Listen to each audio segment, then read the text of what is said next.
What's going guys, Zennosh here, and today in this video of Exos Heroes, let's talk about the Fate Core Deva, the Red Outlaw Deva. She has been balanced, it says in this note right over here, but guess what guys, she's totally buffed up. And now it's the matter of like how much she is really buffed up than compared to her previous version. So let's get this started. First of all, she really looks pretty much the same. Let's look into her passive skill right over here. Final hit 2. It says attacks if an enemy takes damage and its health drops to 10% or less. It's pretty much useful in countering the tranquil effects. Okay. Gain mana, 1 mana if the target survives. So even after she strikes that final hit and still the target survives, she gains 1 mana. Pretty much the same as that of before.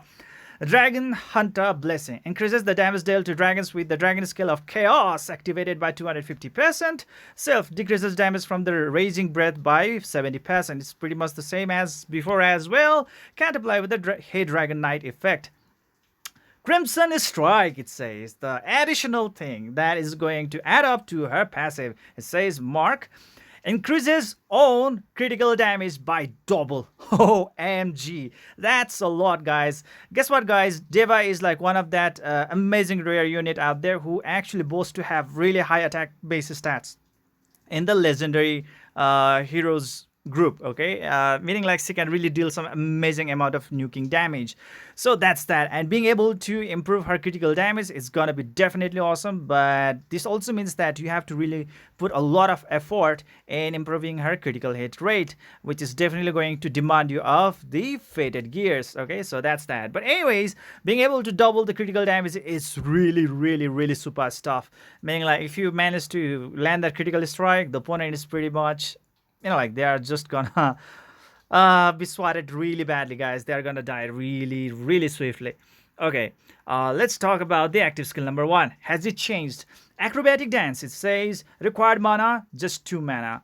Deals 76% damage to all enemies. Very bad damage modifier indeed. And special turn resets if target dies, which is pretty much laughable, meaning like 76% damage. I mean, like, it's not even really that good amount of damage that is pretty much going to kill opponent, right? In most of the cases.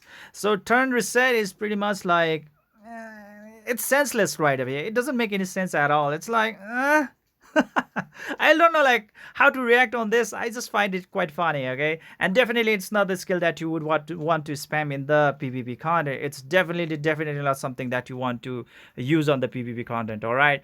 Now, let's talk about the active skill number 2. It says Tiki Time Bomb. Required mana 5. Now, this has been changed and compared to the previous version, alright? Single target damage deals 700 damage to one enemy. Previously, it was only about 163% of damage to one enemy. Okay, and that was pretty much a very bad nuke indeed. But now having 700% damage to one enemy. Just think about it. Boasting more than 900 base attack in the legendary class of heroes, so it's pretty much really powerful, and being able to deal 700% of damage is second thing. Third thing, being able to double her critical hit damage. OMG, just think about it. She can really deal some amazing amount of damage if the RNG is on her side. It's too cool. I mean, like, she's definitely going to one shot so many units out there without any problem at all. This is something really insane. Okay, this is really great. Debuff afflicts the target with silence for 5 turns. After 5 turns, afflict target with Tiki Time Bomb that inflicts damage equal to 163% of the current health. So that's pretty much it, alright? Silence is definitely going to be helpful in the PvP content as well if you really want to shut down a certain unit from using any kind of first or second skill if they somehow manage to survive 700% damage nuke damage, alright? Usually in the case if the battery is in the opponent team and they are pretty much enjoying the triangle effects, that could be a different scenario, right? But still, she can come up with the finishing strike, and if she doesn't manage to kill with the finishing strike, then yeah, like stuff like that can happen. But being able to deal 163% of the current health in bonus is definitely going to be helpful. So please try to keep the health of your Deva really high. Okay, so that is that, guys. That is that. And I think she's gonna be a black fate core. All right, so black Black type, yeah. That means like her drop rate chance is gonna be 0.7%, if I am correct. All right. If I'm wrong, please do correct me out. All right. But looking into like all this stuff going on around, definitely her passive skill is not really that super duper improved, because like the critical hit rate is still quite hard to build up on. But if you manage to build up on the critical hit rate, then this double the critical hit damage is going to definitely help her out a lot.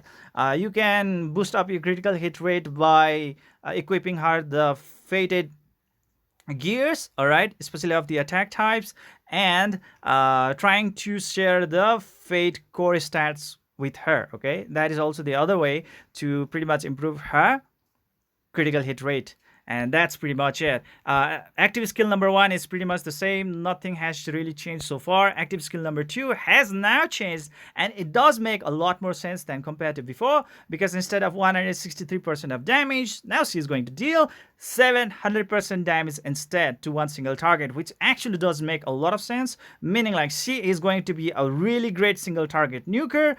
I mean, like, just think about it. She is phenomenal, okay? I mean, like, wow, this is definitely damn amazing. But seems like she is definitely not going to be able to team up with Fate Core Battery, or let's say Fate Core Rachel, because I think, like, she requires +5 mana. Maybe she might be able to team up with the FC Rachel. Just think about it.